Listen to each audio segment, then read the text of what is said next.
The history of the Bonneville line takes us back to the end of the 50s. The first ever model saw the streets in 1959 and ran all the way through to 1983 when it was discontinued. 2 years later, it was going to be briefly back for 3 years from 1985 to 1988. After a long break, it came back completely revamped in 2001 and remained one of Triumph's most important bikes. The line diversified and now the middle name of the different incarnations of the same concept. They are all beautiful and simple motorcycles. The Triumph Bonneville bikes have enough power to endure long trips and are small enough to be city bikes too. This was a definite game changer for the company and was the reason why the motorcycles keeps coming back to the scene in different varieties. In the case of the America Bonneville, it first rolled in the streets of the world in 2002 as the cruising version of Bonneville. The motorcycle saw some stretching in the wheelbase and also saw some saddle lowering. The steering head rake angle saw an increment of 4 to 3 degrees and reduction of the front wheel to 18 inches.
When did you first see the light of motorcycles?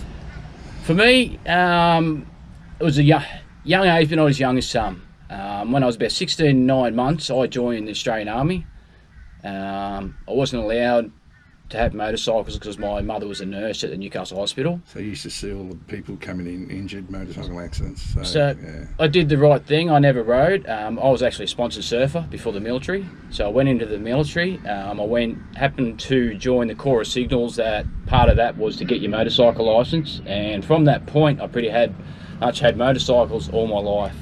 The first bikes that I rode was a friend in the army lent me a GPX 250 and we went across in the paddocks and I treated that thing like a trail bike for a good 4 hours. Good old Kawasaki. Yeah. And then from that I went off and I rode the military DR 250s dual rear shock things in 1984 models, wow. Which were a complete other piece of shit. Yeah. Later on, the military upgraded to the XT 600s and that was a fun time in there. They were a good bike, yes. All during that period was pretty much my trail bike period. I bought lots of trail bikes in the armies, no road bikes until after I got out in 1990, 2000.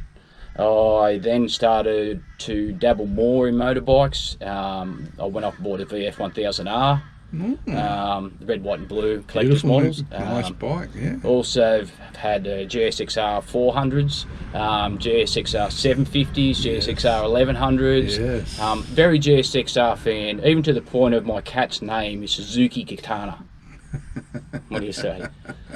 Okay, so we then jumped forward a few years and I finally I got into the world of Buell.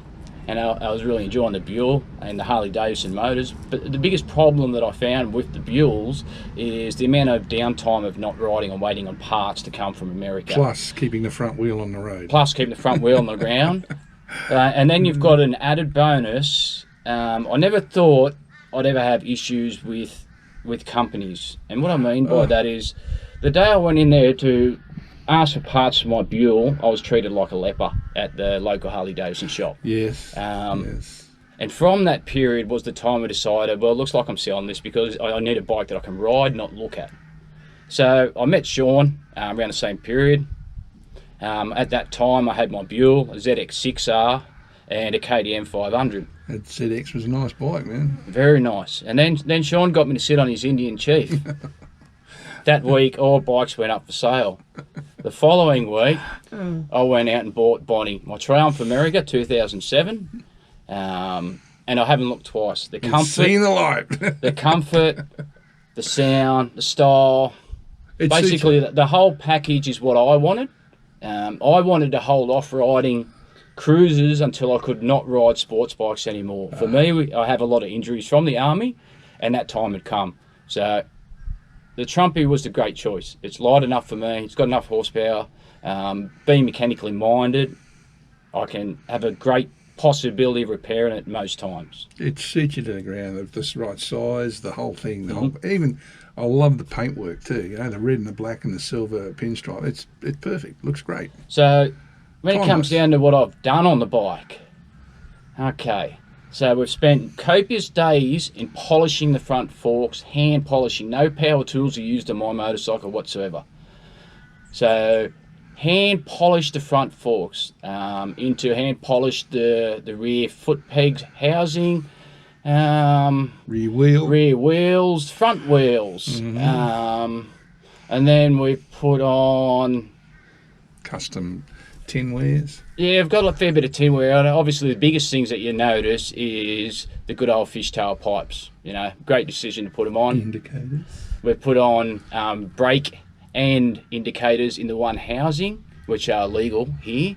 We also put on LED number plate lights. We've also put on throttle cruise control, custom mirrors I've fabricated myself. There's also a chrome strip down the back, which is a luggage support bar that I've fabricated myself.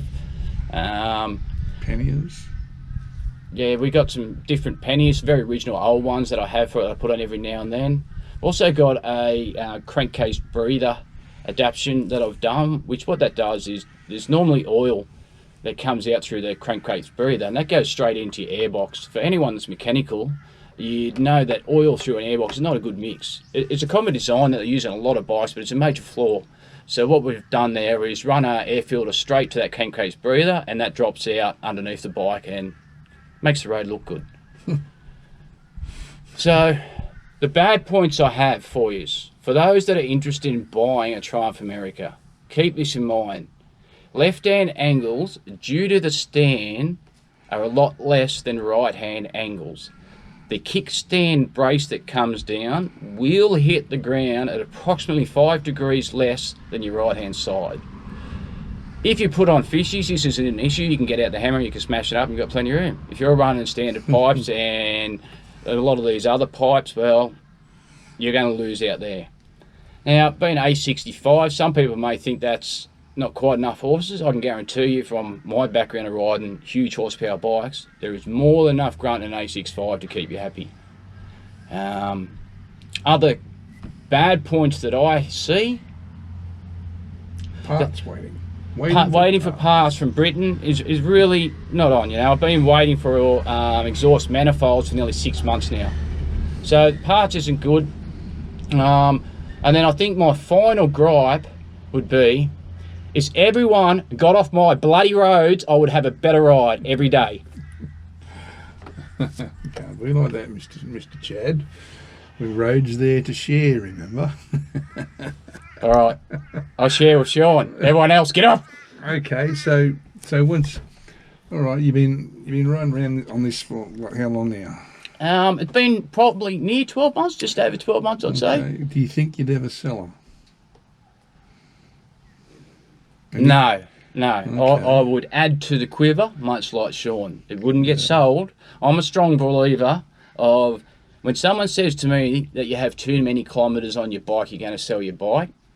I would like to headbutt that person and tell them, change your motor, not your bike. Your bike is what you love. It's not hard to keep everything you love and change out the heart. Much easier than doing it on a human.